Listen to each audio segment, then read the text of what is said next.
So, 21 June 2005, I get blown up. Or as my wife prefers me to say, I was wounded. My ass got blown up. Off a bridge into a canal, then pulled out of the canal by the cowardly Iraqi army soldiers that ran from every fight. When I reached up from that canal, it was an Iraqi arm that reached and pulled me up. So that tells you just about how accurate the media is. The last thing I remembered was getting put on the helicopter and yelling at one of my fire support team members not to drop me, using a little bit more colorful language than that. And then 4 days later, I wake up and I'm in Walter Reed. And I had woken up in Germany, but I wouldn't remember that until much later. And the injuries covered most of the parts of my body that are covered with clothes. So, but one of the big things was that I could not use my hands whatsoever. And I still wanted to keep blogging. I wanted to talk about what had happened to me, for one thing, and Karen was letting people know through the blog what was going on with me. And I wanted to kind of talk about what I was going through with recovery. And so Patton Bader from Soldiers Angels had called one day and asked if there was anything I needed. I said, well, as a matter of fact, I could really use a laptop. Okay, Chuck, we'll get you a laptop. And she went and talked to the Board of Trustees, and because they hadn't done something like this before. Up until then, they had sent care packages and done blankets and things like that for the wounded and for guys in theater, but a computer was kind of a new request. And so she calls me 2 days later, and I'm baked out of my gourd on narcotics. And she says, okay, Chuck, I've got $500 to spend from the Board of Trustees, and I'm on eBay right now. What kind of a laptop do you need? And I was talking to her about what I needed in a laptop, which was it needs to be able to type.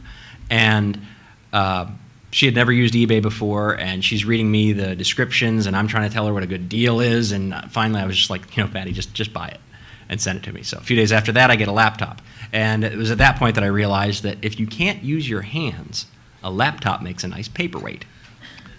So I posted on my blog about this. Well, I told Karen what to write, and I was at the limit of typing maybe a sentence or two with the one finger that I could actually get through the bandages.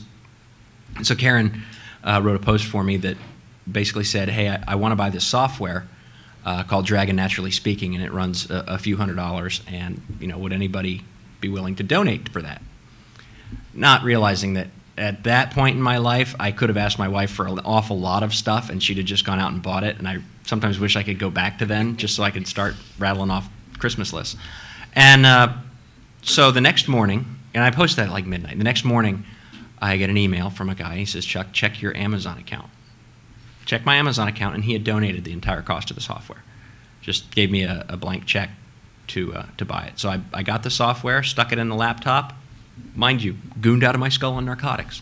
And I mean, I'm morphine resistant. The only thing morphine does for me is slow my breathing down. So they don't even bother with that anymore. It's, you know, the Dilaudid and the fentanyl and tranquilizers, all that good stuff, yeah. And I still stay awake through that. And are you in pain? Yes. How? So that stoned out of my gourd, I still managed to install the software. And within 15 to 20 minutes, I'm blogging online, just like I was sitting there typing. I'm just using my voice, and I'm telling the mouse where to go and what to click on and writing. And that was really cool. I can still do this. And what I didn't realize at that point was that that was the first step for me for recovery, thinking I'm going to get back to my life being the way it was. And so after a week or so, I talked to Patty again, and she says, well, what do you think? And I said, this was great. But, you know, I'm not the only guy on this floor that can't use his hands. And there's guys on this floor that no longer have them.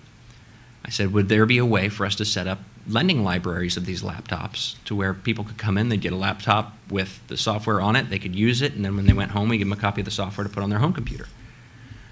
It was a great idea. The Army didn't buy it. Well, they weren't going to buy any of it, but the Army didn't think it was a hot idea because there's things with property and who's signing for it and what happens when the guy takes it home, who's responsible. I kind of understand that, but then again, at the time, I didn't care. So I went back to Patty and I said, well, they're not going to go for that. And she said, okay, well, then what if we just buy them the laptops and the software?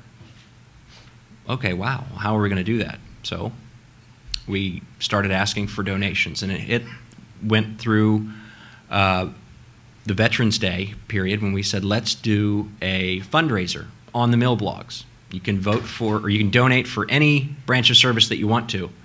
And what the branches of service get is bragging rights because they raise the most money, and what the person in the hospital bed gets is a laptop. And it doesn't matter if the Marines raise the most money, it all goes into one pot. So if the Army has more wounded, the Army, the guys get it based on need. And it didn't matter what uniform you wear when you go into the hospital because everybody's wearing a sheet. So we started this, and again, it was 2005 we started this, and last June we gave away our 3,000th laptop, which was a pretty big thing. And the thing that I like to talk about with that is that the kids, and they are kids, that are going into our military treatment centers today are raised on computers and gaming systems and cell phones, and they are so not used to not being connected. If you told them to write a letter, the first thing they're going to look for is a keyboard, not a pen and paper. I'm guilty of that myself. I don't remember the last time I sat down and actually penned a letter to someone. But that connectivity, aside from just being able to blog, I was able to email my XO and tell him, where I left the keyboard to the Blue Force tracker. And I was able to well, it wasn't there, but and he was able to tell me, hey, guess what? We never did find your pistol, but your M4 was destroyed. Okay, well, am I going to be charged for it? No, we wrote all that stuff off. Okay, great. And I was able to stay in touch with my soldiers, and they were able to stay in touch with me, and I was able to tell people about the recovery, and people that had been through it before or hadn't, and this is, I think, more important, hadn't been through it before. And my husband was just wounded. My daughter was just wounded. They're being evacuated. What's going on? And we, through the Soldiers Angels Network, could say, okay, well, your daughter's now in Landstuhl, Germany. She's being taken care of. There's a Soldiers Angels with her that's got a blanket for her and is going to sit there with her until she either goes to the next treatment facility or until she wakes up or until whatever happens, until you come. When I woke up in the hospital on that 4th day, there was a Soldiers Angel sitting there just so that there'd be somebody there when I woke up. I wouldn't wake up in an empty room. And through the Valour IT laptop program, which, by the way, stands for Voice-Activated Laptops for Our Injured Troops, we continue to do this. There's still a need out there. The government now picks up the cost of the software, much like the new FMs that we get that are too big to put in your pocket, but they'll give you a CD because that fits in your pocket. All you need in the field is a laptop to use it. They'll give us the software, which saves money, but we still need to buy the laptops. And we found that connectivity, that wanting to get back online, has second and third order effects. I want to drop my meds down. I don't want to be so loopy that I can't use this computer, so scale back the pain meds. Well, when you scale back the pain meds, the body does feel more pain. You have something else to focus on, that computer. So when the pain builds, your body does this really cool thing called healing, and it sends all those little cells and stuff to help it heal. So you heal faster because you're not stoned out of your skull. And just recently, the physical therapy departments at a lot of the treatment centers have asked for the Nintendo Wii system because it deals with digital manipulation of things, and I mean by digital, not ones and zeros digital. And guys actually have to get up and do and swing their arms and move their feet and other things just to play these games that they're used to. Well, how do you get a 19-year-old interested in something today? You make a video game out of it. America's Army is one of the best video games in the world if you ask most soldiers, or Halo 3 or Bill Gates. Ask him. Trust me. Put it into a video game, they'll do it, especially if you can put it on a PlayStation or an Xbox or a Wii.